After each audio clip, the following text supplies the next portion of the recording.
Finally, we continue our look at some of this year's Academy Awards nominees. When it comes to film, we often spend much of our time talking to actors, writers, and directors. But there are so many elements that go into the making of a movie. Black Panther, which was widely praised for its messages, its vision, and style, certainly drives that point home. A key part of its look comes from Ruth Carter, who was nominated for Best Costume Design. Jeffrey Brown traveled to Los Angeles to talk with her about her craft for our new regular series on arts and culture, Canvas.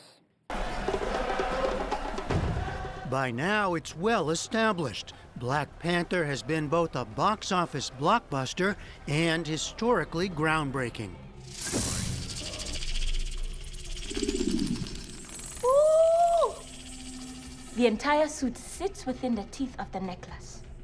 And more than half a century since Marvel Comics first introduced the fictional African nation of Wakanda, the film featured a new look that has itself become a cultural phenomenon. Ruth E. Carter not only helped bring to life the latest iteration of the Black Panther suit, she also designed some 1,500 costumes for the film.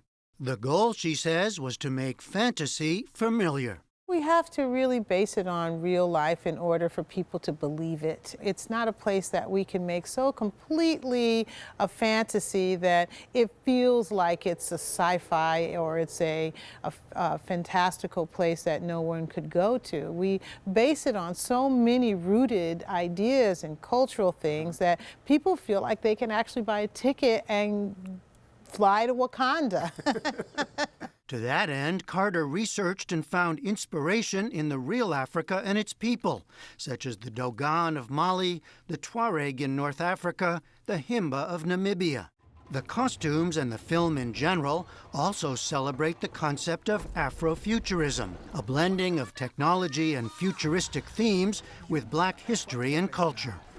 Carter points to the costume of Ramonda, King T'Challa's mother, as one of her favorites. Both her intricate crown and shoulder mantle were 3D printed. We still really want to honor what the fans believe that Wakanda is, and in that way it stays really rooted in the superhero realm, in the comic realm, in the fantasy realm. But you know, this was an opportunity to take, you know, the Afrofuture or the aesthetics of African diaspora and infuse it into this culture and bring it to life in that way. The process of creating superhero costumes is very different than tailoring a suit. Yes. And so that process was new to me, but as I got into it, I could see that there were lots of things where I could implement my ideas and my art. But it's very intimidating at first. Intimidating until you get over it. Until you get over it.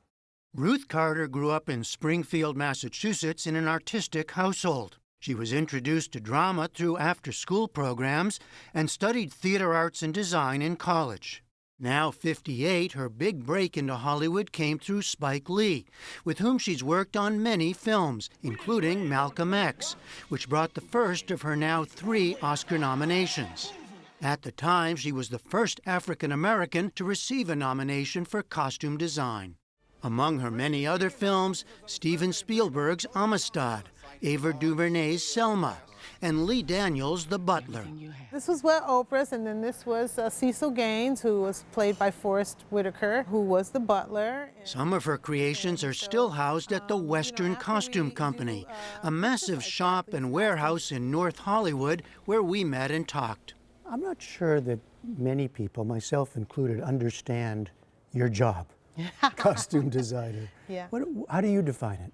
A costume designer is a storyteller. She tells or he tells stories through wearable art. And it's not only just like buying a shirt and a jacket or creating something original, it's also giving it a little bit more of a story. It's just not 2D. A costume designer's job does not end with a photograph or a sketch. There is that part that makes it come alive. And that's molding and shaping and creating a character, composition, color palette. All of those things come into play. This is not a field, this is not an industry that's been very inclusive historically. Yeah.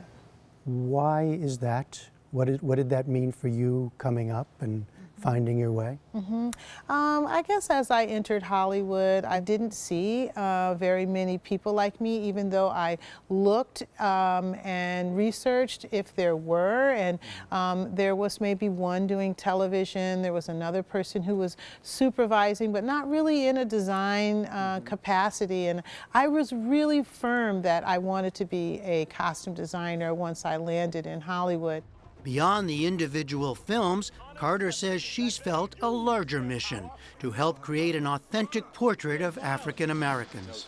People think I got into this industry because I like, fashion and Dior, but it was really like, James Baldwin and Nikki Giovanni and Sonia Sanchez that told these rich stories that really made me want to get into theater and what made me want to be a part of this. And I found that costume design was a way where I could be an artist and a storyteller, and contribute to a medium that I felt had a great voice. So what does the Oscar nomination mean for you?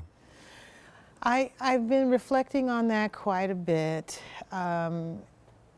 It means that I'm an example to a lot of young girls who, wow, I'm getting choked up, wow. A lot of young girls who, like me, want this for themselves, this profession, want to get into it, and really kind of don't know how, but are maybe forging their own way. I feel like I represent like that hope that they can go to the highest level. All right, Ruth Carter, congratulations to you again. Thank you. Thanks for talking to us. Thanks so much. And we'll continue our coverage of the Oscars later this week, hearing from Regina King, star of If Beale Street Could Talk.